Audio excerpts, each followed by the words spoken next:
ចាសូមជម្រាបសួរពុកម៉ែបងប្អូនទាំងអស់គ្នាចា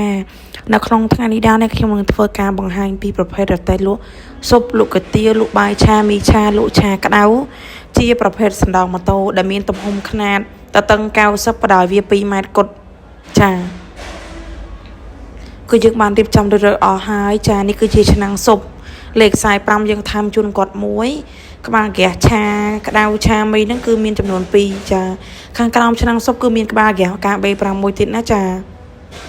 ហើយសម្រាប់ទូកញ្ចក់គឺមាន2ដូចគ្នាចាទូដាក់សាច់កាទៀវនិងទូដាក់ឆាក្តៅទូបាយឆាមីឆាចាទូកញ្ចក់របស់យើងដាក់បានច្រើនមែនទែនចា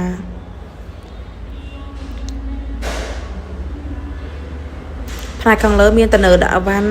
ហើយតបលប្រក់អ៊ីសូឡង់ជាមួយនឹងសង្កសីចានេះផ្នែកខាងក្រោយធុងហ្គាសនេះគឺខ្ញុំថែមឲ្យដែរចាតិចទៀតបានបន្តប្រព័ន្ធហ្គាសជូននេះចាមានដុំសុវត្ថិភាពមានតយោមានអីរៀបចំមកកំភ្លេតែម្ដងចាខាងក្រោយដាក់ធុងតកកបានធម្មតា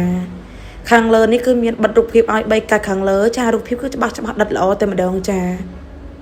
ស្លាញ់រូបអីគឺដាក់រូបនឹងជូនតែម្ដងចានេះគឺមានស្លាបវា4ទឹកចាទល់ឡើងលើចាការពារភ្លៀងសាច់ចាសម្រាប់លំអនេះដែរគឺបងប្រុសបងស្រីគាត់កំងពីខាងខ្ញុំលរស៊ីលតិចបានគាត់ចូលយកចាបានគាត់ចេញពីធ្វើការបានគាត់មកយកចាសម្រាប់ពុកម៉ែបងប្អូនក៏មានតម្រូវការចង់កំងធ្វើរទេះលក់ឆាក្តៅបាយឆាមីឆាស៊ុបបបរគុយទាវ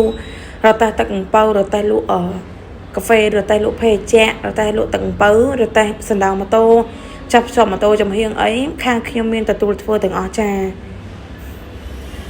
សម្រាប់ទីតាំងរបស់យើងខ្ញុំមកគឺនៅភ្នំពេញនៅផ្សារដើមថ្កូវលើផ្លូវ271នៅភ្នំពេញនៅម្ដុំធនាគារ ABA ណាពុកម៉ែបងប្អូនទាំងអស់គ្នាចាសម្រាប់ពុកម៉ែបងប្អូនមានចំណាប់អារម្មណ៍សូមតាក់ទងតាមរយៈលេខទូរស័ព្ទ3ខ្សែដែលនៅខ្ញុំដាក់ផ្នែកខាងលើឬក៏ឆាតចូល page របស់នាងខ្ញុំផ្ទាល់ក៏បានដែរឬក៏ចុចលើ link Telegram របស់នាងខ្ញុំក៏បានដែរលេខ Telegram របស់នាងខ្ញុំដាក់ផ្នែកខាងលើណាពុកម៉ែបងប្អូនទាំងអស់គ្នាជាចុងក្រោយនេះខ្ញុំសូមអរគុណពុកម៉ែបងប្អូនទាំងអស់គ្នាដែលបានតាមដានទស្សនាវីដេអូរបស់នាងខ្ញុំចាប់ពីដើមរហូតដល់ចប់ចាសូមអរគុណសូមជម្រាបលា